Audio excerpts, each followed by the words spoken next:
শহীদ সরণি ছাপা বহুমুখী মাধ্যমিক বিদ্যালয়ের ছাদ ভেঙে টিনশেড দেওয়া ক্লাসরুম সংস্কার, ওয়াশরুম নির্মাণ সহ 5 দফা দাবিতে ও অর্ধ কোটি টাকার দুর্নীতির বিরুদ্ধে মানববন্ধন করেছেন সকল ছাত্রছাত্রীরা এলাকাবাসী। সকালে যশোরের মনিরামপুর রাজগঞ্জে শহীদ সরণি ঝাপা বহুমুখী প্রামাণিক মাধ্যমিক বিদ্যালয়ের প্রধান ফটকের সামনে প্রধান শিক্ষক বাবু নির্মল কুমার দত্ত এবং সাবেক সভাপতি মিজানুর রহমান মতিয়ার রহমানের বিরুদ্ধে অর্ধ কোটি টাকার দুর্নীতির ও 5 দফা দাবিতে মানববন্ধন করেন। সকল অপরাধীর জন্য সম্মুখে দৃষ্টান্তমূলক শাস্তি চাই বলে স্লোগান দেন। একজন শিক্ষার্থী, আমাদের স্কুলে অনেক দুর্নীতি হচ্ছে।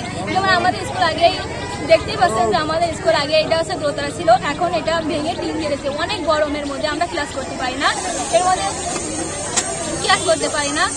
আমাদের স্কুলটা দোতলা ছিল, এই স্কুলটা দোতলা ভেঙে টিন শেড দেওয়া হয়েছে। আমরা গরমে ক্লাস করতে পারি না, আমাদের অনেক সমস্যা হয়। শিক্ষকরা স্কুলে আসেন, সিগনেচার করে বাইরে চলে যান, ক্লাস নেন না ভালোভাবে। আমাদের স্কুলে গাছ ছিল, অনেকগুলো গাছ কেটে ফেলা হয়েছে, কিন্তু আমাদের বিদ্যালয়ে হচ্ছে ছাদ ভেঙে টিন দেওয়া হয়েছে। তাছাড়া আমাদের বিদ্যালয়ে অনেক কার্যক্রম যেমন আছে, বিদ্যালয়ে বিল্ডিং দেওয়ার কথা ছিল, যেটা কর্মচারী নিয়োগের যে বাণিজ্যটা হয়, এই বাণিজ্যে 3 জন কর্মচারীকে নিয়োগ দেওয়া হয়। এই 3 জন কর্মচারী থেকে প্রায় 40 লক্ষ টাকার অধিক টাকা তারা আত্মসাৎ করে। এই কাজে লিপ্ত ছিল হচ্ছে আমাদের বিদ্যালয়ের এবং সবার সার্টিফিকেট ঠিক নাই, এই কথাগুলো বলেছেন। আমরা জানতাম যে দুর্নীতি হয়েছে, কিন্তু সেটা একটা লিমিটেশন, মানে লিমিটের ভিতরে ছিল, কিন্তু না। সাংবাদিক ভাইরা আপনারা আছেন, আমি চাই যে বিগত এই 15-17 বছরে যে দুর্নীতি হয়েছে, এটা আপনারা জনগণকে এবং আমাদের যে মাননীয় ইউনো আছে, সরকার প্রধান আছে বর্তমান, এটা আপনারা তুলে ধরবেন। এবং আমাদের যে দাবি, স্কুলে যে এই অন্যায় দুর্নীতি হয়েছে, এটা সুষ্ঠু তদন্ত এবং দৃষ্টান্তমূলক শাস্তি। এখানে একটা অনেক বড় মানববন্ধন হয়েছে এই স্কুলকে নিয়ে।